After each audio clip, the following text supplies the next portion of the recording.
Hi everyone, it is time for the weekly video. I don't have a lot to say this week really, not a lot arrived apart from the most excellent Dungeons and Dragons that just came through Letterboxd today. If you didn't see Dungeons and Dragons at the cinema or you've not watched it streaming yet, it's really great fun. It's a comedy fantasy adventure movie. Chris Pine is fantastic in it. Hugh Grant delivers yet another in his increasingly long line of amusing rogues. It's just great, and it's got a lot of nice little touches there. If you know the game, if you know even kind of the basics of the game, if you know the old show, the old cartoon it was on, and there are a couple of nice cameos there. So that's the post. That's the film. There's nothing really coming to mind from viewings over the weekend. It was kind of time to just settle in and enjoy a random selection of nonsense, as I tend to go for sometimes. Stuff that I'll be doing for my blog. I hope you enjoyed the Mexican cinema episode, the special we did last week. I know there may be some people who listened and again maybe find us a little bit rambling for that one, a little bit unsure of putting together connective tissue between those films and where those films sit in the landscape of Mexican cinema. So I just want to reassure you that that's the way we like to talk about those movies. We are week in, week out, day in, day out, expanding our own knowledge. But when it comes to something like Mexican cinema, we pick those movies that we all enjoyed to varying degrees. And the main impetus for the episode is to discuss them in a way that hopefully encourages other people to dip their toes into the waters there. And from there, they might find other countries that they enjoy the cinema from, or other genre works that they find from there. It's really good, just a series of stepping stones and a way to pave the journey. That's the way we like to think of ourselves. I mean, otherwise we might have spent even longer discussing the career of Alfonso Cuarón. Dave could have reeled off another 20 or 30 Mexican noirs. I was correcting myself when I found my own reviews. I've got my tabs up as usual with my information, and there was a Mexican noir that I watched, I think it was last year, The Kneeling Goddess, and I hadn't put two and two together with the actor who was in that film also being in Twilight that David picked for this special. So I managed to eventually find that information and put that into the conversation just to try and again scatter some connections through it. So I hope you enjoyed it. This week ahead, Dave has picked Working Girls by Lizzie Borden. It's I guess it's not really a spoiler, but I've already made my great admiration for this film quite clear. It's a great film, and I'm looking forward to revisiting May. I got the second sight Blu-ray of May. I may have shown it on a video before, so I'm looking forward to sitting down with that. Lucky McKee's May, starring Angela Bettis. The second sight Blu-ray is a real nice package. If you're a fan, do check it out. If you've not seen it before, I'm not sure if it's easily available at the usual places online, but hopefully you will get to play along, as it were, and enjoy the conversation there.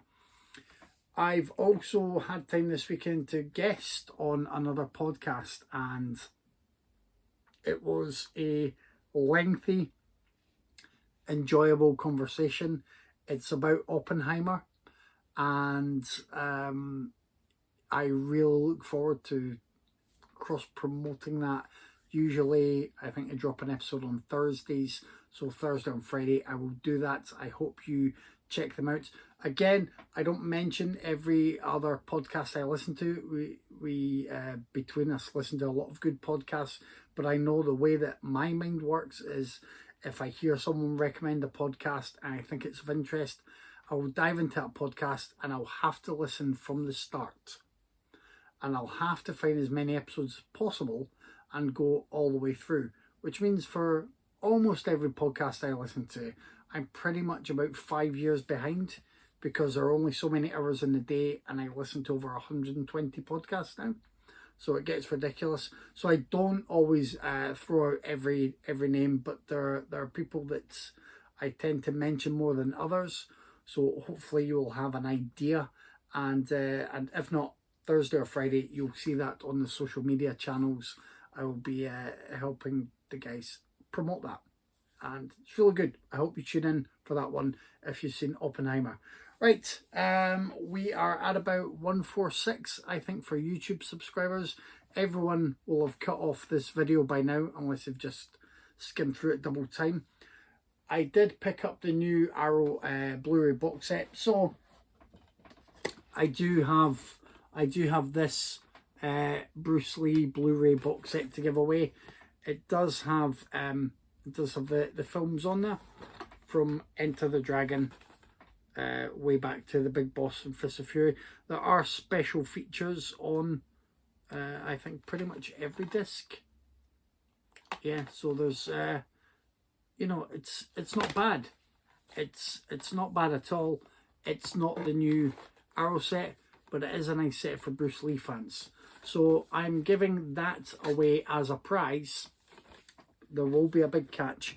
If you're an action fan, not necessarily into Bruce Lee, I'm also I'm going to throw in the Die Hard trilogy set, which, look, I know they're on DVDs, but trust me, this is a really nice loaded box set. Really nice. If you're a fan of the Die Hard movies, there is that. And then if you want on our Blu-ray and you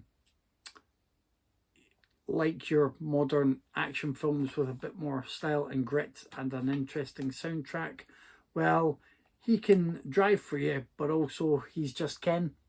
So Drive. So there you go. You've got Drive, you've got Die Hard trilogy, which means you can have that and pretend they didn't make any others. And you've got Bruce Lee, the Master Collection, which has a number of the films on there, has some great special features. I'm going to make you work for this, so unfortunately, again, due to postage, it will have to be UK people only. But if you're in America, or if you're in Australia, or if you're anywhere else in the world where you watch us, I can't think of who would listen to me from other territories, you can help people out here.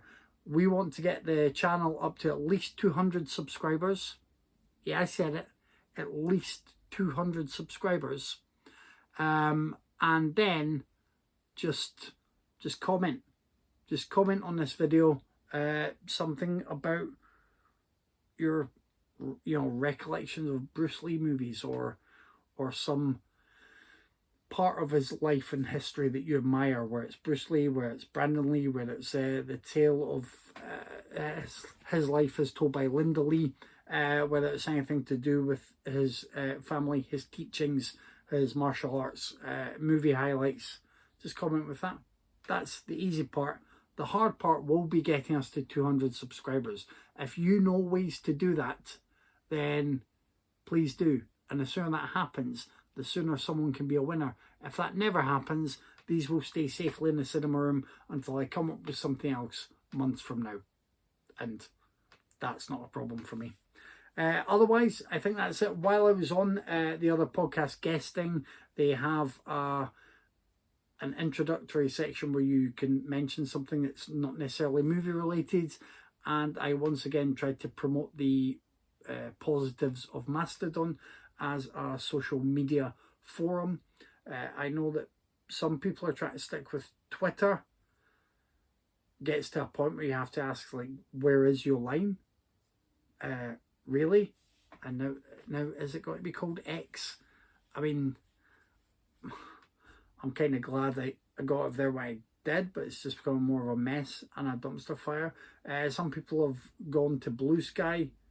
That doesn't seem to be going too well for people at the moment. People have tried Threads. It's attached to Instagram, so very easy to then access, but also you can't then delete that without deleting your Instagram at the moment. So They may have big numbers there that may be giving a false image though, because people can't then just think this isn't working, I'll cancel it. And Threads is also, I think, based around algorithms and people who can influence others being pushed to the top. I believe. I've not been on there. Mastodon isn't based on algorithms. It's based on people you know and hashtags, and that's it. And it does seem very intimidating and tricky to start with. You need to choose an instance, but that is not the be all and end all of life on there. Choosing an instance is kind of like setting up an email account. If you set up a Gmail account, you can still email people who are on Hotmail or Yahoo or TalkTalk or whatever. That's kind of what that is. And then at any stage you can change instance. And then eventually you can know a few people there, and as you get to know more people and those people know people, you can connect that way, and you can really see the growth, and the engagement there has been phenomenal. The conversations there are wonderful, but I'm talking actual engagement with people, not sort of auto engagement, not pylons from any arguments there, not anything that just seems fake, not something with a lot of high numbers that don't translate to activity elsewhere. We've seen increased views on the videos here. We've seen increased conversation around the podcast. I've had great interest in my blog. It's been wonderful. I'll be putting the links in the comments. I will put the usual link tree, but I'll also separately put my own full Mastodon sort of name reference there. And if you are on there, please feel free to connect with me. And if you need any hints and tips, I'm always available to help. That is it then. We shall see how we get on with this quest. I think it's maybe a task that is beyond even the mighty Bruce Lee. But those are the rules and regulations. That's it. See ya.